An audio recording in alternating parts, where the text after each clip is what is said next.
If you go to our Discover website, you'll see that we've got an ongoing survey we've been conducting for the last few months. Now, the feedback we've been getting is that you want to see more four-wheel drive stories, some caravan and camping type stuff, and general outdoor adventure stories as well. Now, I know nothing about any of those things, so we've tracked down an expert. Ricky Esser, welcome on board. Yeah, g'day Chris, how are you? Good. Now, Ricky, what are the sorts of things we're going to be looking at during the series? Okay, well, I do tag-along tours based on advanced driver training and towing education.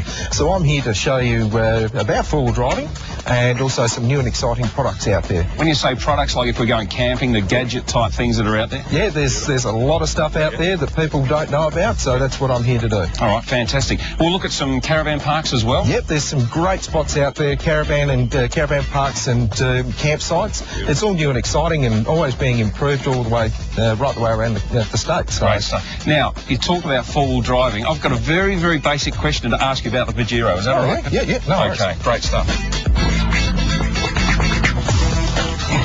Now, sometimes we're out and we have to go four-wheel driving. I thought cars either had two-wheel drive or four-wheel drive. What are all these different settings? Well, they're just different settings on your transfer box. Yeah. So that when you're in different types of terrain, you can select different types of four-wheel drive mode. But how many types of four-wheel drive are there? Just explain that. Okay, well, your 2H is basically your highway two-wheel drive. So that's all day, every day. When you get onto dirt roads or loose surfaces, you can click that into 4H. Then that gives you some drive on the front end rear. So that floats between the front and rear. As soon as you go 4H LC with the Pajero, that's a lock centre. Right. Okay, so that locks the centre diff and it transfers the drive 50-50 between the front and rear. So you've got even drive. Okay, then you go into low range. So that's a lock centre, low range. That's your crawling gears for going over really tough terrain, rocks, etc. So real heavy-duty four-wheel driving. Yeah, so if you ascents and descents, you want to be able to control the speed really easily. That's where you go into your low range. But as soon as you come off of any loose surface or you've been four-wheel driving, make sure you put that back into 2H or your normal high. So that's quite important. Yeah, definitely. So, because if you don't, you could end up getting transmission wind-up and then there's damage on the transfer case and gearbox and so on. All right, while I've got you here, let's get some seating position happening. Now, all right, now your feet can touch the firewall quite comfortably down the bottom. Okay. Yeah. All right. So what we want to do now is just raise your arms and just lay them on top of the steering wheel. Basically, we want relaxed shoulders across the top of the steering wheel. All right. All right. I'm probably stretching a little bit. Okay. So just bring the seat up just slightly. Okay. So rather than going forward, bring it up, yeah? Yeah, because your legs are already in the right position. Okay. All right? Yeah, that's better. All right, now bring your hands around to 10 to 2 or quarter to 3. Yeah. All right, when you're four-wheel driving, make sure your thumbs are outside of the steering wheel at all times. Okay. Because if they're inside, that steering wheel takes off on you, there's a chance of you damaging yourself. All right? So once we've got that, then we'll go to seatbelts.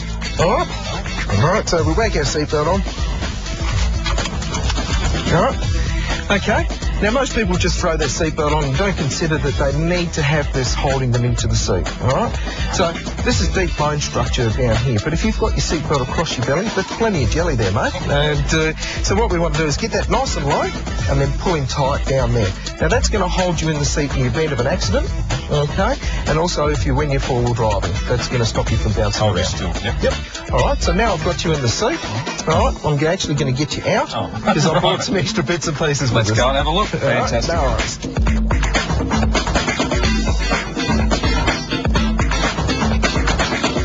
Ricky, you promised us gadgets. These look fantastic. Yeah, mate, this aluminium table, nice and light, easy to fold and put together, fits in a bag no bigger than a camping chair. That is compact, isn't it? Beautiful. What else you got? The barbecue here, set it up in under a minute. Here we have lunch cooking. Look, I did see you set that up. Look, there's only about 3 pieces all screwed together. Yep, and it goes into the nice little box there, keeps everything contained. Mate, there's a torch. That is a torch, isn't it? It's a great torch. It's got high and low beam, so if you really need to, you can throw it on the front of the car as a spotlight. But the reason why I bought it, it's got a DC socket on the side there, and I use these fluoros just hanging them up in the tree. I bought this one here at Harbour Town for under $10. Fantastic. What else could I plug into there? Well, you can put your phone charger in there, you can put your DVD player, you can put anything you like that has a DC socket. Okay, very good. Now, I saw you with another torch. Yeah, the little Dolphin Micro, mate. There's 16 million of the Dolphin torches sold around the world. And you got one of them as well. Nice, light, compact, waterproof, robust. You know, you keep it in every drawer of the house. You know, keep it in the car just in case you need to have a look at some things under the car. Now, if you're out camping, you go to the dunny at night, you need a torch. Exactly. But whatever you do, don't let the kids get hold of it because you'll never see it again. No, good point. Yeah, and speaking of kids, some great chairs. I walked into a camping store the other day and two of the cutest chairs I've seen, and I had to have them for the kids. I can see why. Ricky, absolutely fantastic. The four-wheel driving tips and all of the gadgets, I really enjoyed this. And look, if you want any more information on any of this stuff, these gadgets or the driving tips, you can go to our website. All of Ricky's information is there. Ricky, thanks so much. No worries, Chris. Good on you. Hang on to that. Yeah. Thank you. My pleasure.